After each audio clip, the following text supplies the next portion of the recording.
Gek oor haar eie Afrika Ondier, episode 107. Vrydagoggend en met Manuel se tuinouens aan die verf in die stoorkamer wat troulokaal gaan word, sonder dat iemand daarvan mag weet, maak Lia reg om bonsai toe te ry, om te gaan potte soek om voor die deure van die stoorkamers te sit. En plante, daar is ook latte wat iemand in bonsai vleg, bo en skerms wat sy voor die deure wil sit, vir skaduwee en om 'n bietjie definisie aan die ingang te gee. Goed wat sy nie met 'n rit in 'n kar of 'n bakkie sal kan laai nie, maar gelukkig is daar in bonsai mense wat ook afleweringsdiens doen. En sy wil met Zing gaan praat oor die kershouers wat teen die mure moet kom. Sy het 'n basiese idee van hoe dit moet lyk, maar wat dink hy? Sy bel hom en hy stel voor, kom kuier Saterdagoggend by my, dan loer ons in elk geval op daardie katalogus wat ek uit China ook kry. Het jy gesê jy gaan vanaand al hier oorbly in 'n gastehuis? Dan kom jy baie vroeg môreoggend, ons eet ontbyt en brainstorm vir 'n fale. Ek dink dit is presies wat ek gaan doen. 'n Verskriklike lang naweek lê voor Lia uitgestrek sonder Sergio in die omtrek. Sy het gisterand met hom gepraat. Hy het foto's aangestuur waar hulle kamp en 'n tydelike hospitaal en werksplek naby 'n stuitjie gemaak het. Daar is ook 'n video van die muur en heining wat die bewaringsgebied van die mense van die stuitjie gaan skei. Sergio het sy kamera gedraai en daar op die video oproep het Steele en sy span vir haar gestaan en waai. Daarna was Sergio weer op die foon. Steele sê dat Ralph hier rond is. Hy het hom kom sien. Hy was by die bouperseel daar op Hurters Retreat en blykbaar is die plek erg geplunder. Iemand het van sy sinke en aluminiumvensters gesteel. En die bouers se slaaptent is ook weggedra. Maar Steele en sy man het besluit om nie weer vir hom te gaan werk nie. Steele wil in elk geval terug gaan Kaapstad toe, sodra hulle klaar is met die Franse se heiningsprojek. En dit gaan goeie geld vir hom beteken. Wel, ek is bly daaroor. En julle, is julle nog nie op pad terug huis toe nie? Wou Lia hoopvol weet. Nee my engelpop, nog 'n aand hier, en dan Saterdag aand is ons op die verste punt van Hurters Retreat af. Hier is soveel werk, soveel aantekeninge om te maak, en die moeilikste is natuurlik om die mense in te lig en op te lei. Hulle leef net vir die oomblik, sien nie die volledige prentjie van biodiversiteit en bewaring nie. Ja, nee, dis maar 'n storie. So wat gaan jy die naweek doen? Ek gaan net nou bonsai toe ry. Ek en Zing gaan môre heerlik met klei speel. Lekker man, geniet dit. En maar sê eers, ry jy alleen? Sover ja, ek weet Paula en Sylvie werk ook die naweek. Miskien is John lus om saam met my te ry. Ek sal daarvan hou, en as hy nie kan nie, moet asseblief net nie vrou alleen heen en weer in die donker ry nie. Lia hoor hoe iemand Sergio se naam in die agtergrond roep en hy sê, my lief, ek moet gaan. Hulle roep ons om te kom eet en vanaand is ek voorwaar vrek van die honger. Wat eet julle? Roadkill en pap. 'n lang sous met enige soort vleis deurmekaar gaar gemaak en 'n paar wortels, eie, aardappels en stukkies spinasie daarin. Heerlik. Lief jou en lekker slaap my engelpop. Mis jou en lief jou nog meer my liefste Afrika ondierman. Jy moet veilig wees en lekker slaap daar ook. En toe slaap sy darm regtig en Vrydag breek aan. Nadat sy seker gemaak het dat die man in die stoorkamer op die regte pad is, stap sy na John toe. Wat is jou en Paula se planne vir die naweek? Sy en Sylvie werk mos nagskof tot Sondagoggend en dan beplan sy om plaas toe te kom tot volgende Woensdag. Hoekom vra jy? Wel, ek gaan bonsai toe ry om 'n paar sementpotte te koop vir die plante en blomme en om nog goeders daar te kry om voor die woonstelle neer te sit. Ag, sommer net vir die mooi. Is jy lus om saam te ry? Ja, nogal. Maar wanneer kom jy terug? En hoe groot is daardie potte? Moet ons nie met my bakkie ry nie? Nee, jou bakkie gaan ook nie groot genoeg wees nie. En my Jim nie, is lus vir die uitstappie. Hy het lanklaas lang pad gedraf. En as die potte heeltemal te groot is vir almal se voertuie, sal ek dit daar laat aanry. Daar is vervoerdienste. Nou maar goed, hoe laat ry ek en jy? So na 1-2 uur se kant. Nou wat doen jy in daai laaste stoorkamer? Ek sien jy's kronies daar besig. En nou Manuel se manne is ook nou daar. Is jy besig om dit ook in verblyf te omskep?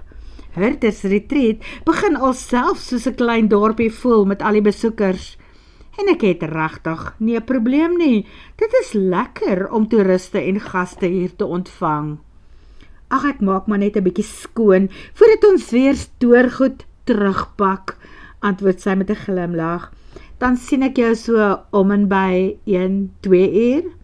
En toe stap sy weg om verder te gaan beplan. Terwyl sy voor die deure meet aan die spasie wat beskikbaar is vir die potte, sluit Peer by haar aan. Sy kom agter die stoorkamers, is 6 meter wyd. Daar is 'n normale deur aan die voorkant in die binnehof waar jy kan instap, en dit is langs hierdie deure wat Lia nou wil mooi maak. Aan die agterkant van elke stoorkamer is 'n dubbel staal garage deur wat gewoonlik gesluit bly.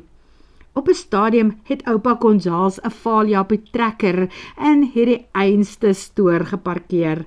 Die Messi Ferguson trekker werk sowaar nog, hou Manuel diens dit gedurig, en dit staan nou daar onder 'n afdak in Manuel en John se mini-plaasie. Hulle ploeg nou wel nie meer Mellilande met hom nie. Hy het eintlik 'n soort speelding geword, een waarmee Lia en Jesu soms vakansietye op die plaas rondgery het. Peer stap by die stoorkamer in en toe roep hy uit: "As hierdie vertrek in die hartland van Parys gestaan het, het ek 'n romantiese restaurant van hom gemaak. Stel jou voor, tafeltjies teen die muur vir pare of 4 mense, of 'n lang tafel in die middel vir groepe van 14 tot 20 of meer. Maar nou ja, sal nie hier werk nie, want hier is mos nie voete nie. Hoe kry ek die gevoel dat jy smag na die liggies van die groot stede, Peer?" vra sy. "Nee, glad nie, Lia. Ek was nog nooit 'n mens wat van skares gehou het nie. Miskien was ek net my lewe lank iemand wat kreatief oor alles gedink het.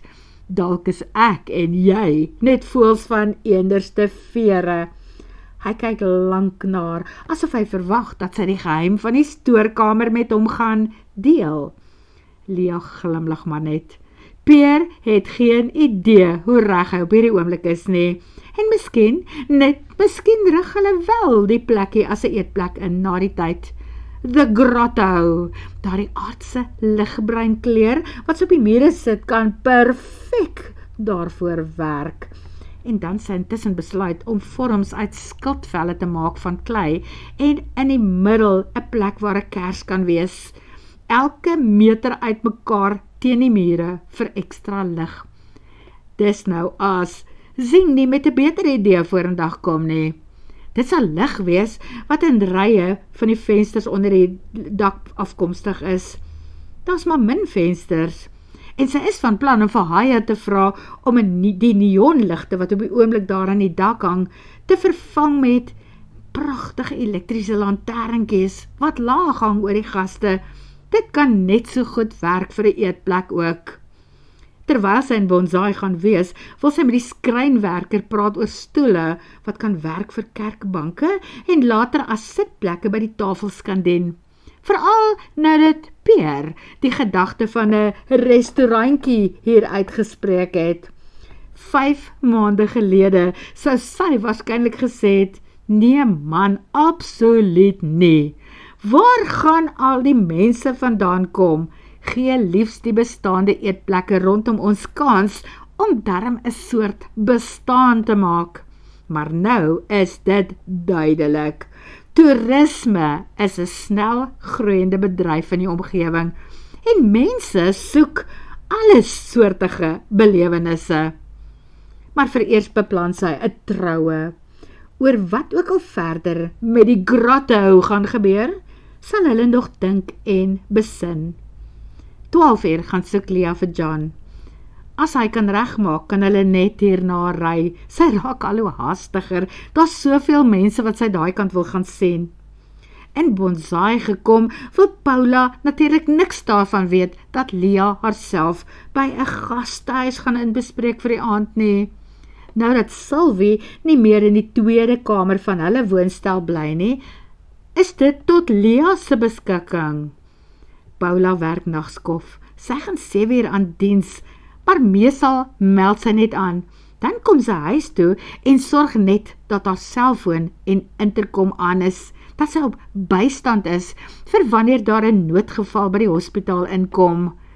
As sy geslaap het, staan sy dan op, was haar gesig en stap die 30 meter na die agterste ingang van die hospitaal. En dit gaan geblykbaar gedurende hierdie nag ook gebeur. Soms gaan sy vroeg aand al uit, raak besig met pasiënte, en dan gebeur dit ook dat sy vir die res van die nag uit is. Dan moet sy môre deur die dag 'n paar ure slaap, wanneer sy 7 uur van diens afkom. As daar nie iets is wat haar langer hou nie, want dit gebeur ook soms dat sy eers 10 uur huis te kom. Maar asseblief maak julle tuis. En dit is nie nodig om sag te praat as ek dalk probeer slaap nie. Ek sit my kop neer en niks en niemand kan my pla nie. Wel, jy gaan beslis nie vanaand vir ons kos maak nie, sê John. Ek gaan vir ons al 3 iets by Foo se wegneem eteplek kry. Dankie, dit klink goed. Gaan julle nou dadelik by die pottefabriek inloer? Want as dit die geval is, wil ek graag saamry. Ek was lankal nuuskierig om te sien wat soort industrie hier in die omgewing is en wat hulle daar oral doen. Dit is eintlik 'n vooraf vervaardigde muurfabriek. Eenkant staan die potte wat te koop is. Langsaan voorbeelde van gietsels wat jy kan bestel. Hier in Bonsai is daar huise met stop-nonsens mure, maar dit lyk so 'n bietjie anders as op ander plekke. Daar is ook heel wat huise met interessante Chinese gegote fasades, gietsels van verskillende drake en Chinese skrif.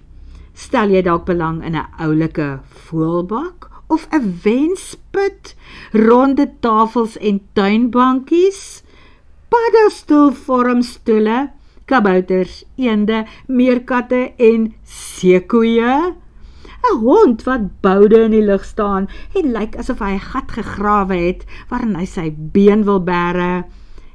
En nou verdwyn hy heeltemal in die groot gat wat hy gegrawe het. Ja, hulle maak alles net daar. Dit is 'n Chinese familie wat daai plek besit en hulle bestel natuurlik hulle muls uit China. Lia koop 'n klompie boepens potte in terrakotta kleur geverf en bestel die langes wat nie op die oomblik in voorraad is nie. Hulle gaan laai eers vir Paula by haar werkplek af, by haar blyplek af, want sy gaan nou slaap, voordat sy en John na die kwekery toe ry. Lia kies rankplante en verskillende kleure malvas, gesiggies, enigiets wat gehard is, maar met 'n bietjie geluk 'n paar blomme gaan maak, soos petunias ook, en sy koop Afrikanersaad vir kleurafwisseling. John stap na die groentesaadpakkies. Sedert hulle deel is van die Bavaria, boer hy en Manuel mos slegs op 'n hektaar van die grond daar langs die huis. Maar hulle hou hulle boerdery interessant, eksperimenteer met vreemde gewasse en sade. Daarna wil hy weet wat se interessante nuwe vrugtebome hulle van oral af ingebring het. Hulle het mos al dragonfruit, boomtomaties, custard appels en verskeie soorte piesangs daar op die plaas. Hy laat sy aankope voorlopig eenkant sit.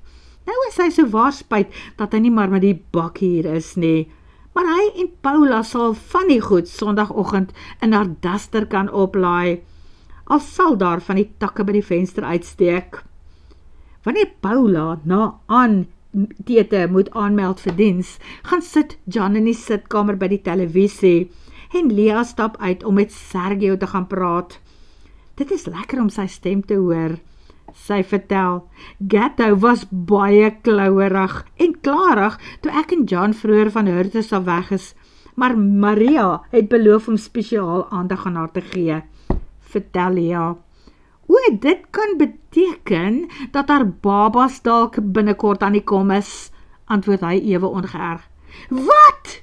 Maar Sergio, Gatto is nog nie 3 maande ver swanger nie. Wie het gesê 3 maande? Vra hy.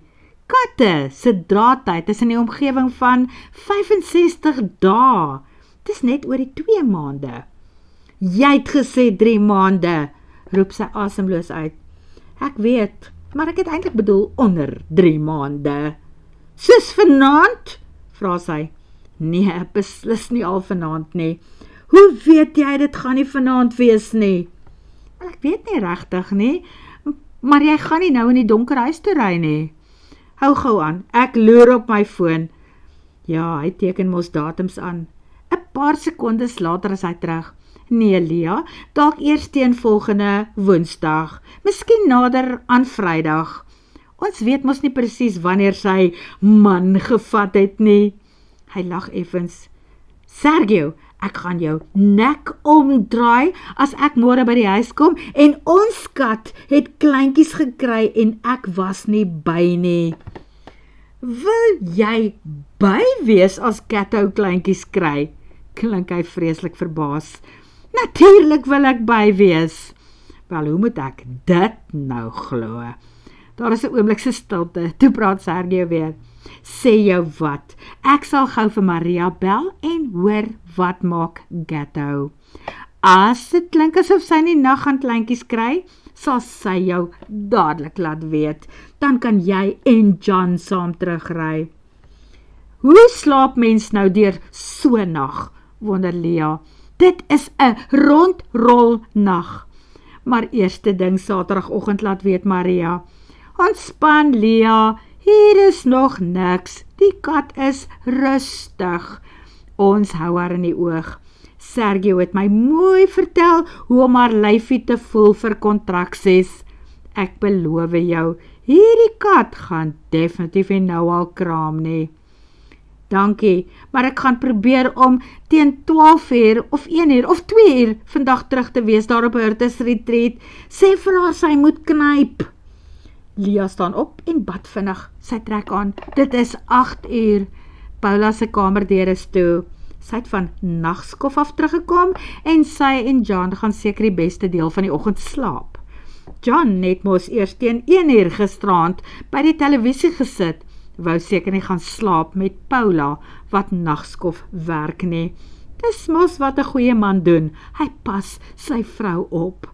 Lea los 'n briefie. Sy gaan eers by Haya inloer om moontlike elektriese werk met hom te bespreek en dan gaan sy 'n draai by Zing gooi en die oggend daar deurbring.